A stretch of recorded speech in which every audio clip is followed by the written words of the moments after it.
Here we are, in Exodus, when they're describing all of these different elements of the tabernacle and the different kind of clothing and things that they wear. And these are always kind of challenging to teach through, because there are all those descriptions of how to make things. This time it's a lot of the priestly clothing. It's not so much a narrative. It's not so much a story or some of the things that we typically look to. So it's difficult to know how to approach the text and teach it from a way that not only teaches something interesting, but also can be helpful, right? So it requires a little extra time and study and research. And so sometimes it's hard to find things to talk about in some ways.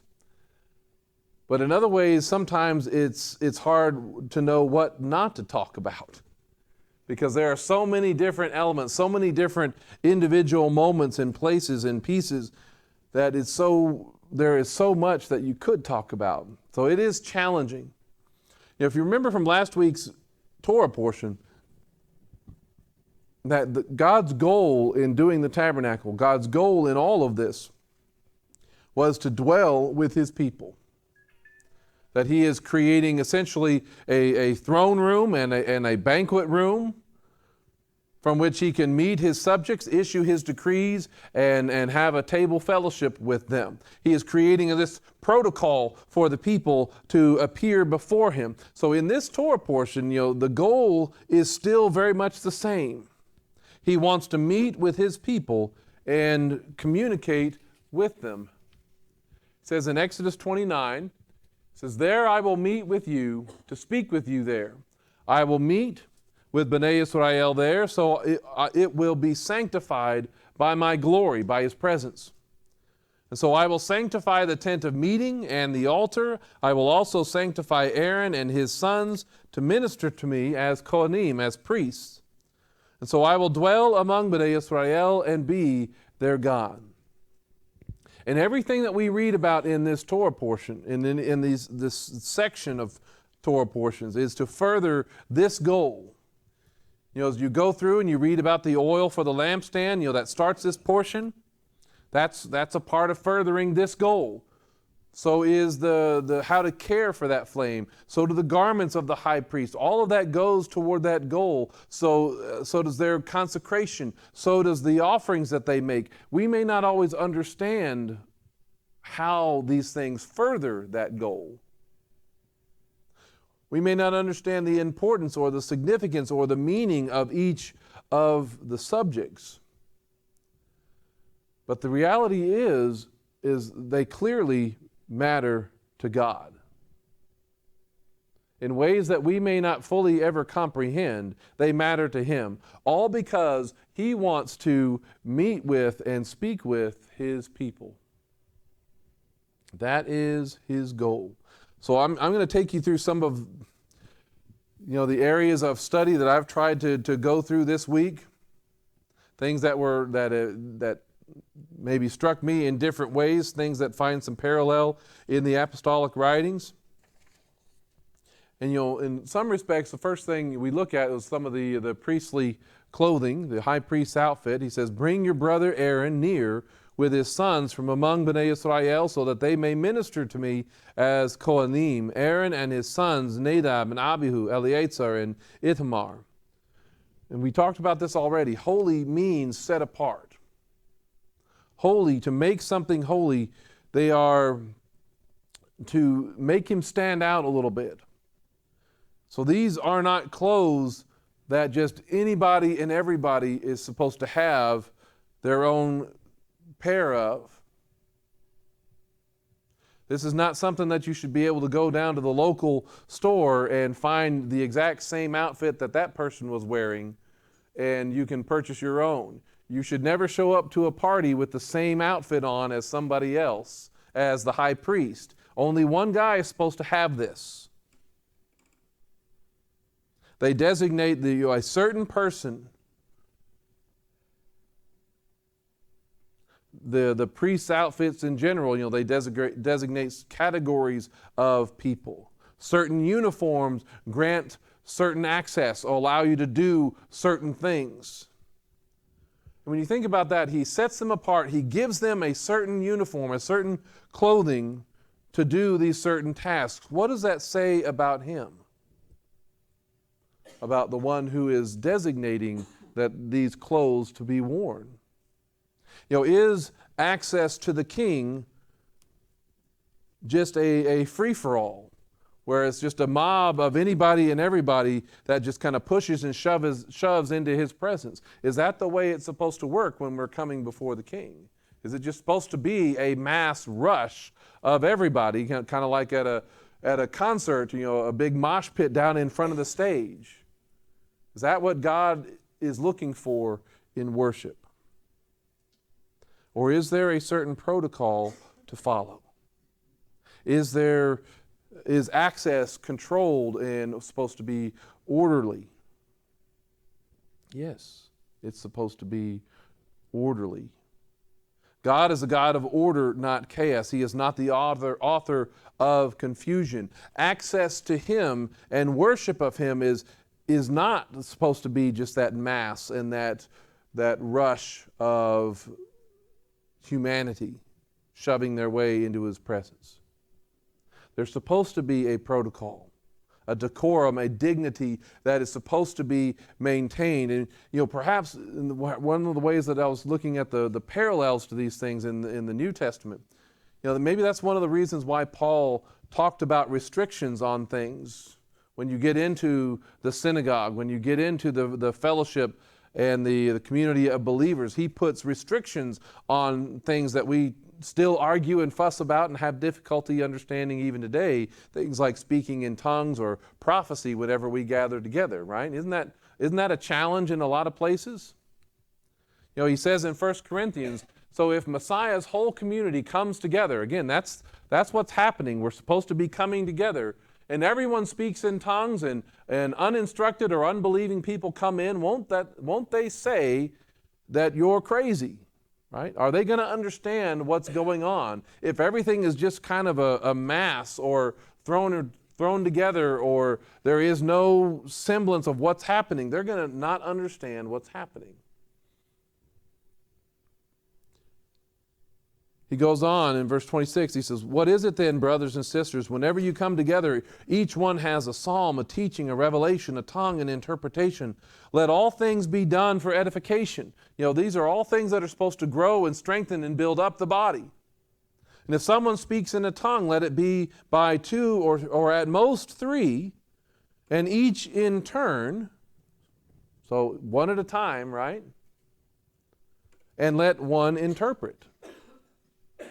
But if there is no interpreter, let him keep silent in the community, but speak to himself and to God. Right? For God is not a God of confusion. This is all within that larger conversation.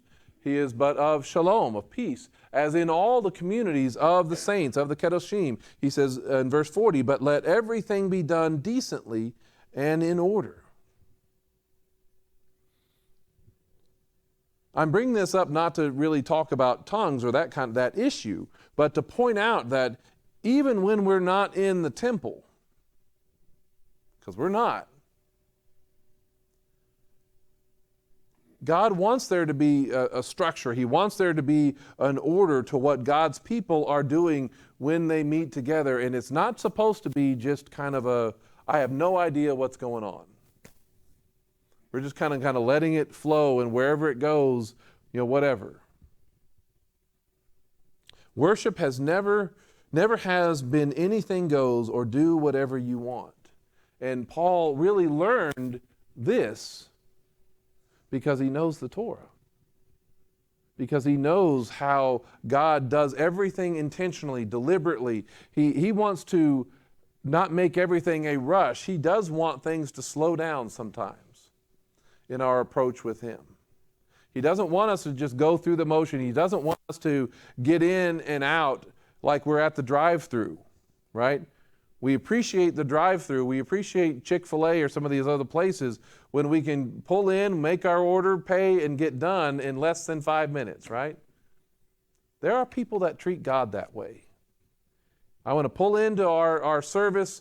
I want to get in and out as the clock dictates, no more than 45 minutes. And then we're on to our next thing. And that is so sad that we treat the King of the universe like that. That he needs to work on our schedule. That he needs to do everything when it's convenient for us. It's like, well, okay, I put in my time today. Or I want to get in here, do it and rush through it and be done. Paul knows the Torah. He knows that there are structures, there are orders, there is a protocol to coming before the king. When God's people meet together, that's the way it's supposed to be. When you look back in this Torah portion, on one hand you see, when you're reading about the priest, the high priest and everything, you're seeing how it is, access to him is dependent on, in some ways, having on the right clothes. And it's not just having the right clothes. Sometimes it depends on the right day. You're supposed to wear the certain things on this day, but not on other days. So if you have the right uniform, but it's the wrong day, are you supposed to just waltz in whenever you feel like it? No. When you look at this uniform for the high priest, when it talks about all these things, I'm just glad that it has a certain quality to it. When he describes it, he says, "Bring your brother Aaron near with his sons from among Bnei Israel, so that they may minister to me as Kohanim, Aaron and his sons Nadab and Abihu, Eleazar and Ithamar. You are to make holy garments for your brother Aaron, for splendor and for beauty." And I think that's important. God, not only is he a God of order, he is a God of protocol and this kind of things, he is really a God of beauty. When you look around at the universe, you look around out at nature, you can see his beauty everywhere. And if you can't, man, I'm sorry. I don't know what you're missing. If you cannot see his beauty out there, you are missing some great things. And so when he talks about this, you are to make these things for splendor and for beauty, because that reflects his nature. That reflects his character. These are not supposed to be things that are ugly or are cheap. They're intended to be beautiful. The stuff that we come up with, if we were to try to design things and clothes to come before God, we don't do a very good job with that a lot of times. I mean, have you seen some of the things people wear out there? I mean, look at some of these clothes that have been out there. Uniforms, so to speak.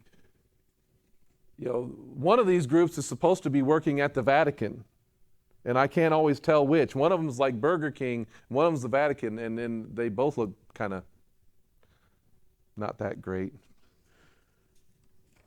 We have things like that. It's like, oh man, what were they thinking when they designed that? And I thought about putting an Alabama uniform on here, but I didn't want you to walk out on me. You would. But while the high priest, his garments are certainly unusual, and I'm sure they were probably a little awkward to wear, if you weren't used to them. That God did call for them to be beautiful. He says, "You are to speak to all who are skilled, whom I have filled with the spirit of artistry, to make Aaron's garments for consecrating him, so that he may minister to me as a Kohen, as a priest." Filled with a spirit of artistry.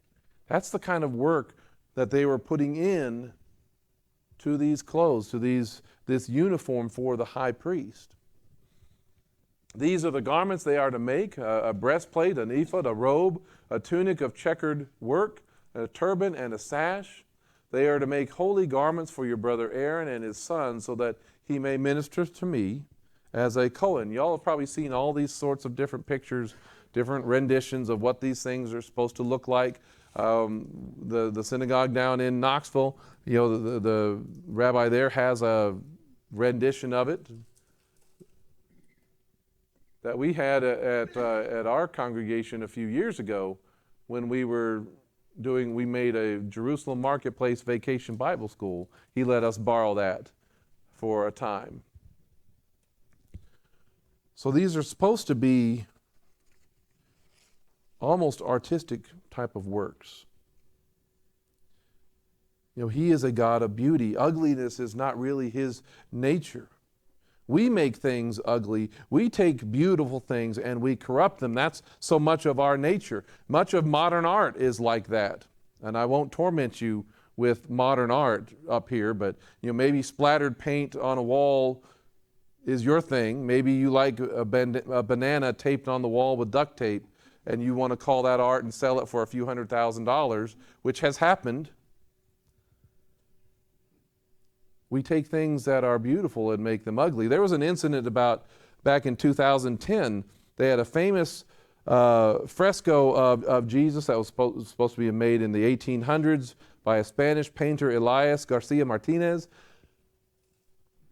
I think it's not particularly my favorite or a thing that I would necessarily go to or look at, but it had been damaged over time and degraded over time, and they hired somebody to repair it. Anybody remember this?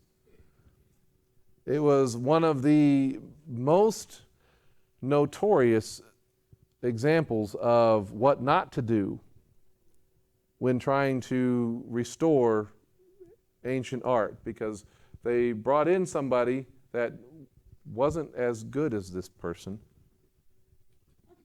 That's what it ended up looking like before they figured out that she has no idea what she's doing.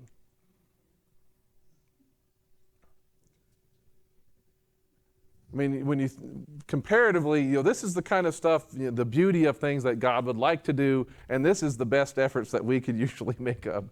We're the stick figure people in the category, no matter how good you might happen to be at it.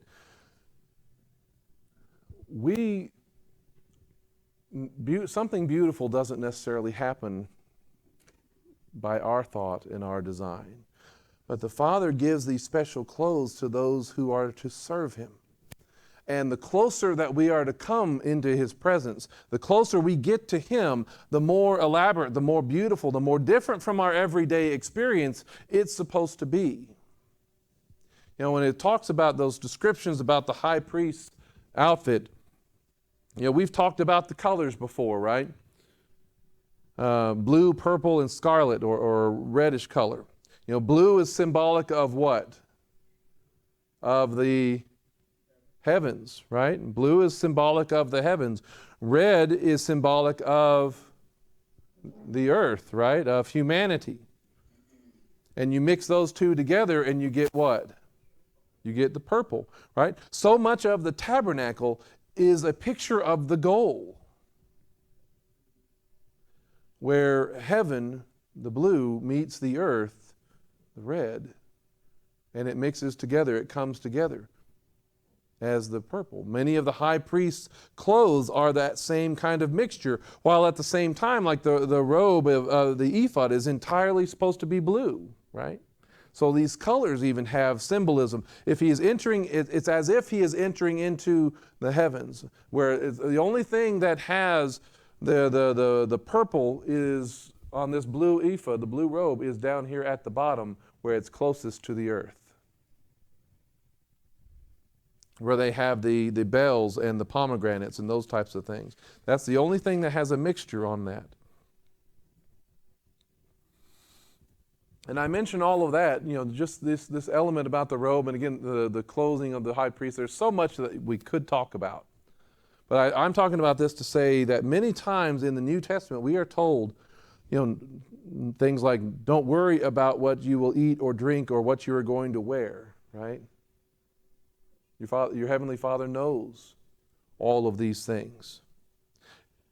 And yet there are also other times we are called to even change what we are supposed to be wearing, or because what you wear can determine your access to him. It's kind of like that phrase that you hear where people say, you dress for the job that you want, right? Y'all heard that phrase before? If you go into an interview looking like a slob, but you're interviewing for an executive position, guess what you're not going to get? You're not going to get that executive position. All right, but we're often told about having the right clothing. In Matthew 22, it says, the wedding was filled with guests, but when the king came in to look over the guests, he saw a man there who was not dressed in wedding clothes. Friend, he said to him, how did you even get in here without the wedding clothes? And the man was silent. He didn't have an answer. What did the king say to do with this man? Y'all remember? Get him out. He is not wearing what has been provided for the guests of the wedding. And because he was not wearing what the king had provided for them to wear, he was not welcome. So what we are clothed with in some ways reflects on our relationship with him. In fact, Messiah Yeshua is actually supposed to be the one that is our clothing. He is the one that is supposed to be our righteousness. We are supposed to wear him in many ways like a garment. You look at Galatians chapter 3, he says, for you are all sons of God through trusting in Messiah Yeshua. For all of you who were immersed or baptized in Messiah have done what? You have clothed yourself with Messiah. There is something about drawing near to him. You're supposed to still have on the right kind of clothing in approaching him. Look over in Romans chapter 13, he says, instead, put on the Lord Messiah Yeshua and stop making provision for the flesh and for its cravings. We're supposed to put him on.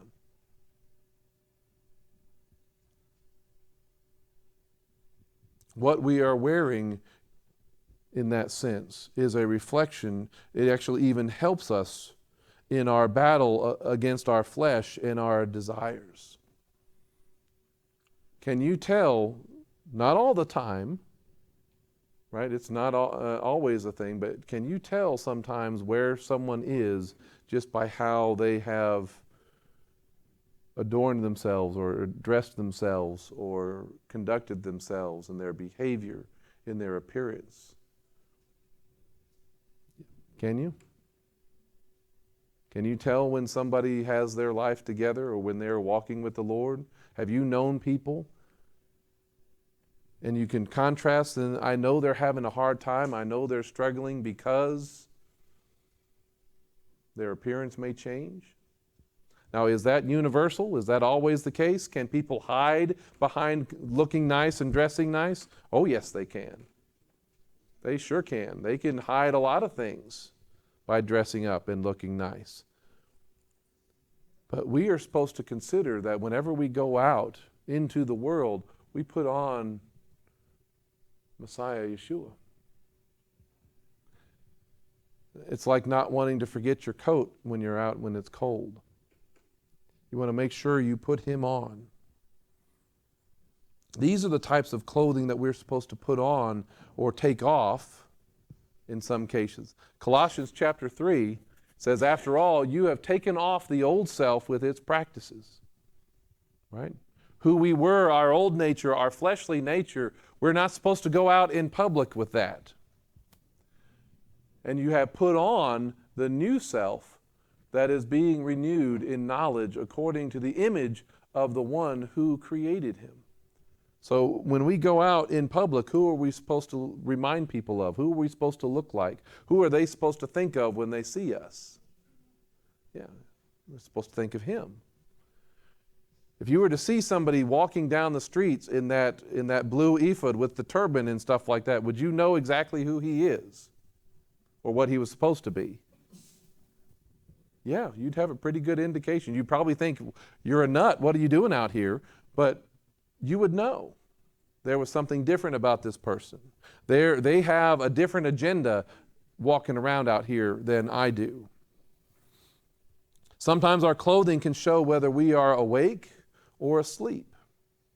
Do you wear different clothes when you go to bed? Sometimes it's harder and harder to tell with going around in Walmart whether people are just rolled out of bed or not. But our clothing can tell whether we are awake or asleep. And sometimes it can say whether we are ready for battle, because the Father wants us to be protected. He says, besides this is Romans 13 again, you know the time, that it is already the hour for you to awaken from sleep. For now our salvation is nearer than when we first came to trust. When you think about the Passover, how were the Israelites supposed to dress for Passover? They were supposed to have their sandals on, right? They were supposed to have their clothes kind of tightened up and ready to do what? Ready to go. With their staff in their hand. How they were dressed reflected what God was doing at the time. He says, the night is almost gone, and the day is near. So let us put off the works of darkness and put on the armor of light. Are you more ready for battle if you're putting on the armor? Sure you are. Of course, you all know this passage. Ephesians chapter 6, he says, finally be strong in the Lord and in his mighty power. Put on the full armor of God so that you are able to stand against the schemes of the devil. Verse 13, therefore take up the full armor of God so that you may be able to resist when the times are evil, and after you have done everything, to stand firm. Does the Lord know that we're going to be in a battle, a spiritual battle, a conflict in this world? Does he want us to walk into that without any type of preparation or protection? No. He is willing to give us everything that we need to go into battle. And yet so many times we don't even bother putting it on. Right? Imagine if the high priest showed up for the temple and didn't bother to put on the high priest's clothing. Would he be able to do the job that he had been set apart to do? No. Somebody else would probably stop him, hopefully. And I know there's lots of comparisons that I've seen made between the armor of God listed here and the high priest's garments. And I'm not really going to go into that, because y'all can look into that on your own. But one thing I found really interesting this week was, y'all know all the different things about the helmet of salvation and all those different things. One that really struck me was the shield of faith. The shield of faith is not something listed among comparably directly with the high priest's clothing. And the word here in Ephesians that he uses for the shield is this word thureos. I'm probably saying that wrong. But it's a shield, it's something large and oblong. When you see it in the Septuagint, the Greek translation of the Old Testament, it's primarily in the context of the temple guard. And they talk about it that it is a large shield, and it's door-shaped. In fact, it actually comes from the Greek word for door. You're letting certain things in, you're restricting access to some things, you let other things in, right? So it's a door.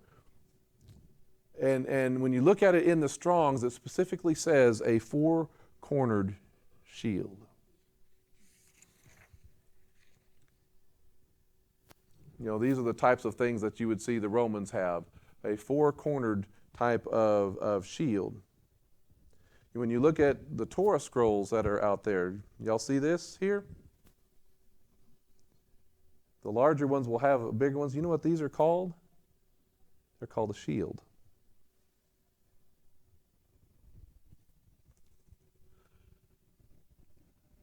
That's one of those. But it struck me, you know, that something when you're in the scriptures, when you hear something specifically mentioned about having four corners, what we often read about with those is that something usually gets attached to those four corners, don't they? When you look at the shape of a talit, even the talit katan, which is like those shirts that they'll wear, when you lay these things out flat, and I forgot to bring mine this morning because I kept reminding myself to be sure and pick it up and get it so I could stretch it out here and hold it for you. Some of y'all have them. But when you lay those things out, what shape are they? Aren't they rectangular? Right? when you place them out, the talit, the prayer shawl, it's a four-cornered shield. When it's used in prayer, when it's described, when they bring it up over their head, the Jewish people, when they bring it around their head, what is that called? That's akin to closing the door to their prayer closet, right? Closing the door. What is the shield? What's the main word that it comes from?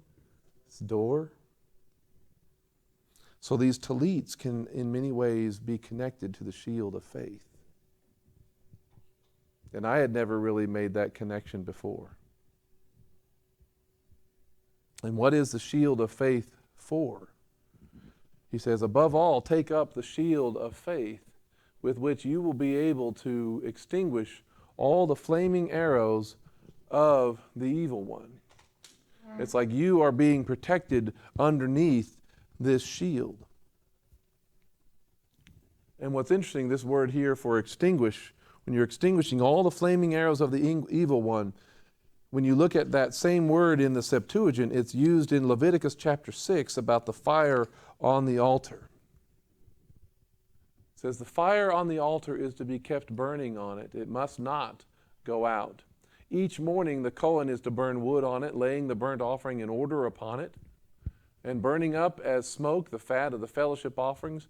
Fire is to be kept burning on the altar continually. It must not go out. It must not be extinguished.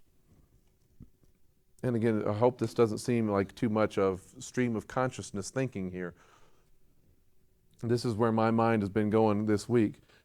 God's fire, is it supposed to be extinguished? Ever? No.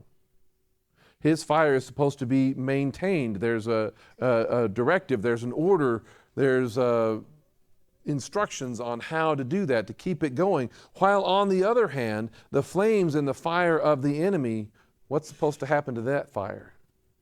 That fire is supposed to go out. That fire is not supposed to allow to be kept burning. It is supposed to be extinguished. So you will be able to extinguish all the flaming arrows of the evil one. The evil one wants to set our lives on fire and burn everything to the ground. He has come to steal, kill, and destroy. But those fires are supposed to be put out. God's fire is the one that is supposed to remain lit.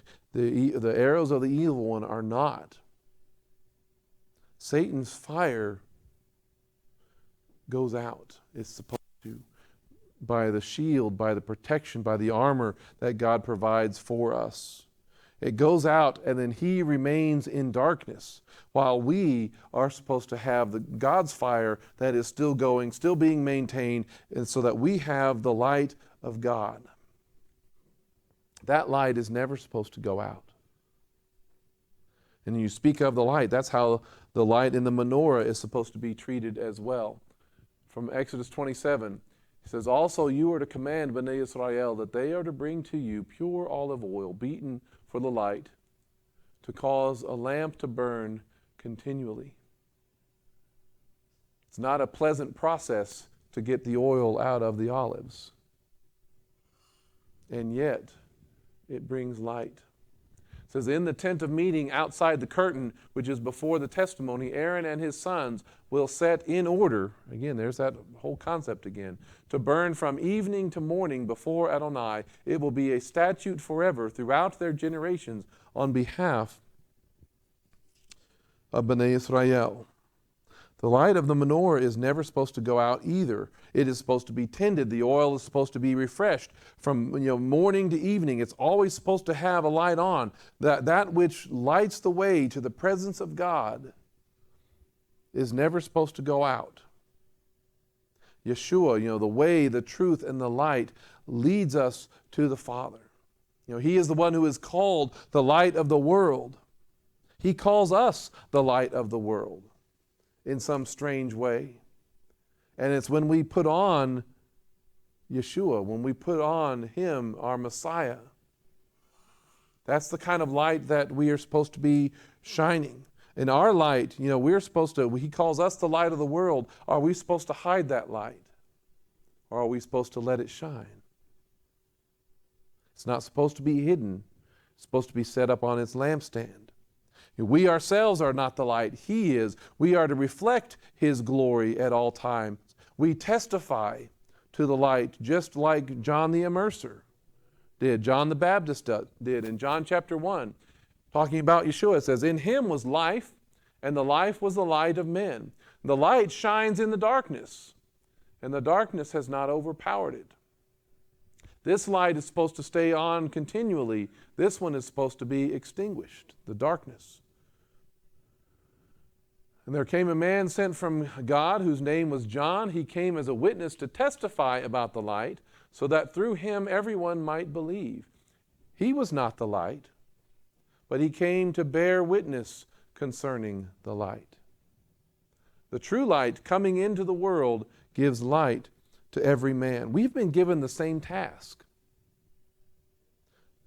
to testify to the light, to lead people into His presence. And our light is not ever supposed to go out, is it? We are to be renewed with the filling of the Ruach HaKodesh night and day. Can our supply of oil kind of run low at times? Can it almost be just an ember at times where it feels like everything is just kind of off?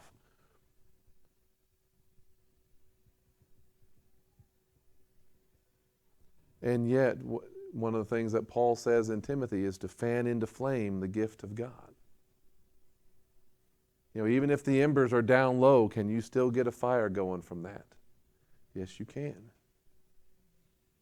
If you are filled, if you have the Ruach HaKodesh night and day, what does He cause us to do? How does that fire, how does that light get restored even from the embers? He causes us to walk in His laws. He causes us to keep His commandments. Because that is, if we love Him, we keep His commandments. That's how we get the fire started and renewed. We don't always feel like it.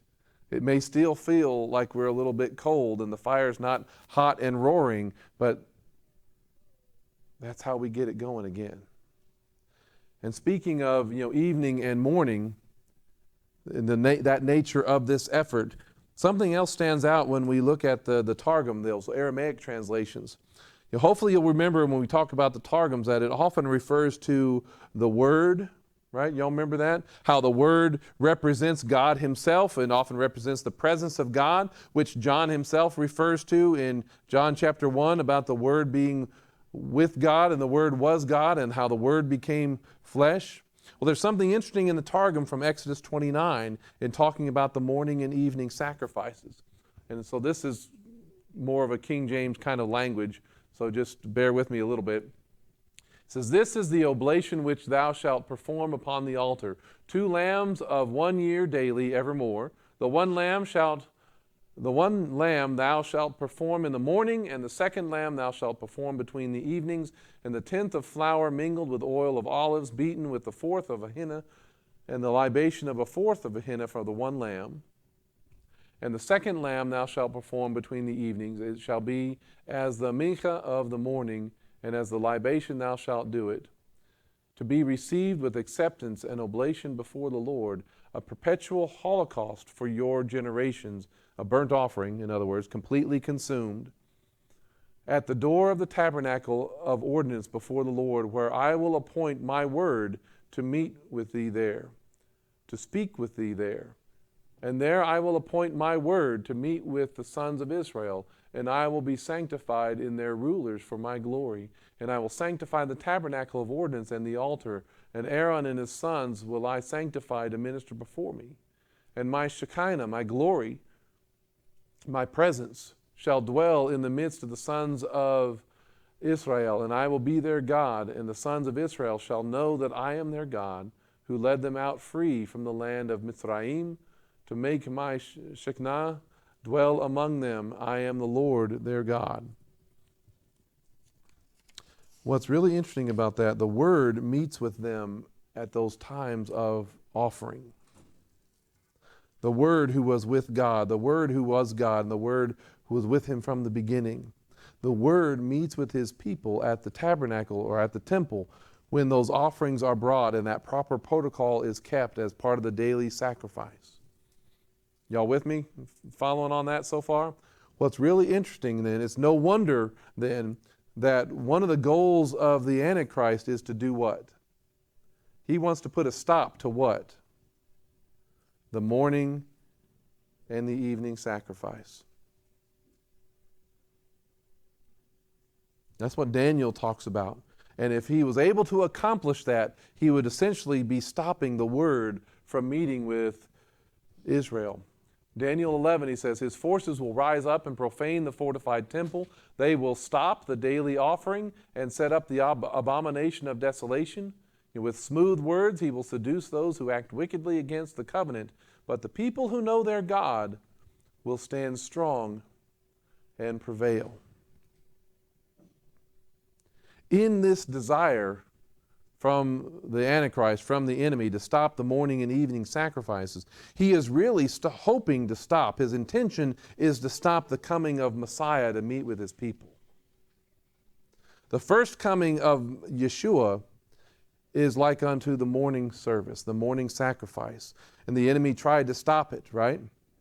Didn't he try to kill all the children when they were born there and around Bethlehem? To stop Messiah's arrival? To stop Messiah's agenda? And the enemy even went on to allow the sacrifice, that morning sacrifice, the first coming to occur, thinking that he was going to kill the Messiah and stop the people from meeting him or stop the people from recognizing him. And yet, in that effort of trying to stop the morning sacrifice, his efforts were actually the key to his own defeat. And don't you think that the Antichrist wants to stop the evening sacrifice? Doesn't he want to stop the second coming? Of course he does. How will he try to do that? He's going to try to defile the temple. He's going to try to recreate the abomination of desolation. That's going to come in the future. That's something that Yeshua himself talked about. Putting an end to those sacrifices, snuffing out the light of the menorah. It's something, and he's tried to do something all along the way, which we've recognized in the Holocaust just about 70, 80 years ago. It's something that we recognize even in the book of Esther. The light has not yet gone out. The people has not disappeared from the face of the earth. But what has the enemy tried to do over and over and over again? We're trying to wipe you out. And yet, Am Yisrael Chai, the people of Israel live, in spite of all the efforts of the enemy to kill them off, in spite of all the efforts of the enemy to stop the morning and the evening services. Their existence, the light is still shining. And that's the message that we get to when we get to Esther. Even with Haman wanting to kill all the Jews within the Persian Empire, to snuff out that people entirely so that Messiah could never be born from a people who no longer exist. He wants to make God a liar. He wants to make God unable to keep his promises. But despite everything that the enemy tries to do, all of his efforts, the children of Israel still live by bloodline and by faith. You know, the sand and the stars, the physical descendants, the spiritual descendants, the natural and the adopted children of Abraham live because they are still clothing themselves with Messiah. And that fire is not going to go out. Amen? That fire is not going to go out even while the flaming arrows of the enemy are falling down all around us. We are still supposed to have a shield of faith that extinguishes those things. And those who are clothed in the provisions of righteousness from God are supposed to rejoice. that the time has come. The time for the wedding has come, and they have the garments that have been prepared for them. He says, let us rejoice and be glad and give glory to him, for the wedding of the Lamb has come, and his bride has made herself ready. She was given what?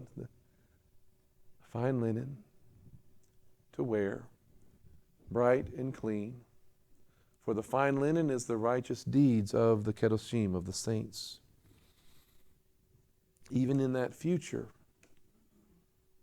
he has something for all of us to wear, doesn't he? That future is more than just one person wearing certain clothes. He gives something for all of us to wear. And that sets us apart to serve him. That sets us apart to be there at the wedding, so that he recognizes us and knows that we're supposed to be there. So may we continue to wear the clothes provided by our Father for our salvation, who provides even the first clothes ever to cover the nakedness of our sin, the nakedness of Adam and Eve, and who provides the robes of glory for those who trust in him. May we wear the clothes and the uniform that he has provided for his people.